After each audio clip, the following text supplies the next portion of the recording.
सूरजपुर एक छोटा सा गांव जहां लोग साधारण जिंदगी जीते थे। लेकिन इस गांव के किनारे थी एक झील जिसे लोग डर के मारे काली झील कहते थे। दिन में वो शांत दिखती थी, लेकिन रात होते ही उसका पानी काला पड़ जाता था और वहां की हवा भारी और डरावनी हो जाती थी। सुनो, शाम के बाद उस झील के पास मत जाना, समझे? पर काकी, माँ होता क्या है? वहाँ कोई है जो नाम लेकर बुलाता है। गांव में 4 पक्की सहेलियां थीं, समायरा, नूर, प्रिया और काव्या। चारों हमेशा साथ रहती थीं, हंसी मजाक मस्ती बिना डर के जिंदगी। लेकिन आज उनकी एक गलती सब कुछ बदलने वाली थी। यार, आज बहुत गर्मी है, चलो झील में नहाने चलते हैं। पागल हो गई है क्या? सब मना करते हैं वहाँ जाने से। अरे नूर, तू हर बात में डर जाती है। दिन में क्या होगा? हाँ, भूत अगर होगा भी तो अभी सो रहा होगा।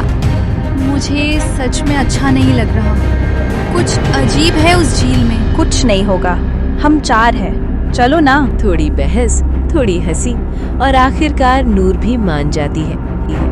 चारों काली झील की तरफ निकल पड़ती हैं। जैसे ही वो झील के पास पहुंचती हैं, माहौल अचानक बदल जाता है। हवा ठंडी हो जाती है, पेड़ धीरे धीरे हिलने लगते हैं और सबसे अजीब, पूरी जगह पर एक अजीब सा सन्नाटा छा जाता है। तुम लोगों को कुछ अजीब नहीं लग रहा? बस तेरी सोच है, रिलैक्स। समायरा झील के पास जाती है और अपना पैर पानी में डालती है। जैसे ही उसका पैर पानी को छूता है, उसका चेहरा अचानक सख्त हो जाता है। अरे क्या हुआ समायरा? तुम लोगों को कोई बुला रहा है? क्या? कौन बुला रहा है? तभी झील के अंदर से एक हल्की ठंडी आवाज आती है। तुम लोगों ने सुना ना? ये सच में आवाज थी। मैंने कहा था ना, चलो यहाँ से अभी। चारों घबराकर वहां से भाग जाती हैं, लेकिन पीछे झील का पानी हल्का हल्का हिलता रहता है, जैसे कोई उन्हें जाते हुए देख रहा हो। अगली सुबह गांव में अफरा तफरी मच जाती है। काव्या नहीं मिल रही। नहीं, ये नहीं हो सकता, वो तो कल हमारे साथ थी। कहीं वो झील के पास तो नहीं गई? सब लोग झील की तरफ दौड़ते हैं और वहाँ जो उन्हें दिखता है उस सबको अंदर से हिला देता है। ये पैरों के निशान, गीले पैरों के निशान जो सीधे झील के अंदर जा रहे थे, लेकिन वापस आने का एक भी निशान नहीं। झील उसे अपने साथ ले गई। अब चारों सहेलियों की हंसी गायब हो चुकी थी। डर, पछतावा और सन्नाटा। ये सब हमारी गलती है, हमने उसे वहाँ क्यों ले गए? अगर हम नहीं जाते तो काव्या आज हमारे साथ होती। नहीं, ये सिर्फ हमारी गलती नहीं है। तो फिर क्या है ये? वो आवाज, वो सिर्फ हमें नहीं, मुझे बुला रही थी। उस रात समायरा अपने कमरे में सो रही थी। सब कुछ शांत था। तभी खिड़की अपने आप खुल जाती है, ठंडी हवा अंदर आती है। समायरा, वापस आओ। समायरा की आंखें खुलती हैं, लेकिन इस बार उसमें डर नहीं है, बस एक खालीपन है। हाँ, मैं आ रही हूँ। वो धीरे धीरे उठती है, दरवाजे की तरफ चलती है और घर से बाहर निकल जाती है, सीधे काली झील की तरफ। अब झील ने अगली लड़की को बुला लिया है। क्या समायरा भी काव्या की तरह गायब हो जाएगी? गहरी रात, ठंडी हवा और पूरा गांव सो चुका है, लेकिन समायरा अब खुद के कंट्रोल में नहीं है। वो घर से बाहर निकल चुकी है। उसके कदम धीमे धीमे लेकिन सीधे झील की तरफ बढ़ रहे हैं। उसके चेहरे पर कोई डर नहीं, बस एक अजीब सा सन्नाटा। बस थोड़ा और पास, समायरा। हाँ, मैं आ रही हूँ। उसके पैर जमीन को छू रहे हैं, लेकिन ऐसा लग रहा है जैसे कोई अदृश्य ताकत उसे खींच रही हो। हर कदम के साथ झील और पास आती जा रही है। उसी समय नूर अचानक डरकर उठती है। उसकी सांस तेज हो चुकी है। दिल जोर जोर से धड़क रहा है। नहीं, कुछ बहुत गलत हो रहा है। वो तुरंत खिड़की की तरफ जाती है, बाहर देखती है और जैसे ही उसकी नजर समायरा पर पड़ती है उसका चेहरा सफेद पड़ जाता है। समायरा, इतनी रात को अकेले? समायरा बिना रुके झील की तरफ जा रही है।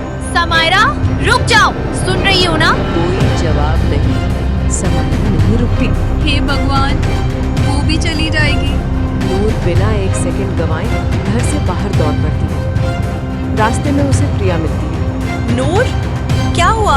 तुम रो क्यों रही हो? समायरा, वो झील की तरफ जा रही है। अभी? क्या?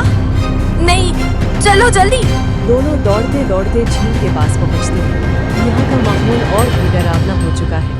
हवा बहुत ठंडी, पेड़ जोर जोर से हिल रहे हैं। झील का पानी अब शांत नहीं बल्कि अजीब तरीके से उबल रहा है। ये पहले ऐसा नहीं था। दोनों की नजर समायरा पर पड़ती है। वो झील के बिल्कुल किनारे खड़ी है। उसके पैर धीरे धीरे पानी में जा रहे हैं। समायरा, पीछे हटो। कोई जवाब नहीं। समायरा बस आगे बढ़ती जा रही है। वो अंदर जा रही है। नूर, कुछ करो। नूर पूरी ताकत से दौड़ती है और समायरा का हाथ पकड़ लेती है। समायरा, होश में आओ। ये तुम क्या कर रही हो? समायरा धीरे धीरे अपना चेहरा घुमाती है। उसकी आंखें पूरी काली हो चुकी हैं। तुम उसे रोक नहीं सकती। ये समायरा नहीं है। अचानक झील का पानी जोर से हिलने लगता है, जैसे कुछ बाहर आने की कोशिश कर रहा हो। वो पानी में कुछ है। धीरे धीरे पानी से एक चेहरा बाहर आता है। वो काव्या है, लेकिन उसका चेहरा सड़ा हुआ, आंखें खाली। काव्या! हम वापस नहीं आ सकते। नहीं, ये सच नहीं है। अचानक पानी से कई हाथ निकलते हैं। वो समायरा को पकड़ने की कोशिश करते हैं। प्रिया, जल्दी उसे खींचो। मैं कोशिश कर रही हूँ। दोनों पूरी ताकत लगाती हैं। काफी संघर्ष के बाद वो समायरा को पानी से बाहर खींच लेती हैं। समायरा, प्लीज आंखें खोलो। समायरा अचानक बेहोश होकर गिर जागी है। हमें यहाँ से अभी जाना होगा। दोनों उसे उठाकर वहां से भागती हैं। पीछे झील फिर से शांत हो जाती है। सुबह हो चुकी है, लेकिन ये सुबह सामान्य नहीं है।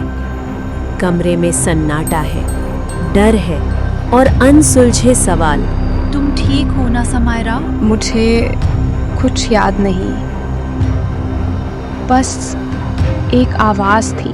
नूर की नजर उसके पैरों पर जाती है। ये निशान अभी भी हैं। काले हाथों के निशान और भी गहरे हो चुके हैं। तीनों दादाजी हरिराम के पास जाती हैं। वो झील एक दरवाजा है, मरे हुए लोगों की दुनिया का। वो चंद्रा की कहानी बताते हैं। उसे जिंदा झील में डुबो दिया गया और उसने श्राप दिया, जो भी लड़की वहाँ जाएगी वो उसे अपने साथ ले जाएगी। समायरा के निशान फैलने लगते हैं। मुझे कोई अंदर खींच रहा है। पूर्णिमा से पहले उसे रोकना होगा, वरना तुम भी झील में चली जाओगी। हम जाएंगे और इसे खत्म करेंगे। रात, पूर्णिमा, तीनों झील में उतरती हैं और फिर सब कुछ बदल जाता है। चारों तरफ हंसी हुई आत्माएं। ये सब कौन है? गायब हुई लड़कियां। और तभी वो आती है। मैं अकेली नहीं मरूंगी। तुम खुद भी फंसी हुई हो। अचानक एक काली शक्ति प्रकट होती है। तुमने सच जान लिया। काली शक्ति हमला करती है। अब ये खत्म होगा। तीनों मिलकर उसका सामना करती हैं और अचानक एक तेज रोशनी फैलती है। सब कुछ शांत हो जाता है। तीनों वापस आ जाती हैं। सब कुछ ठीक लगता है। समायरा अपने पैरों की तरफ देखती है। कुछ कहानियाँ कभी खत्म नहीं होती।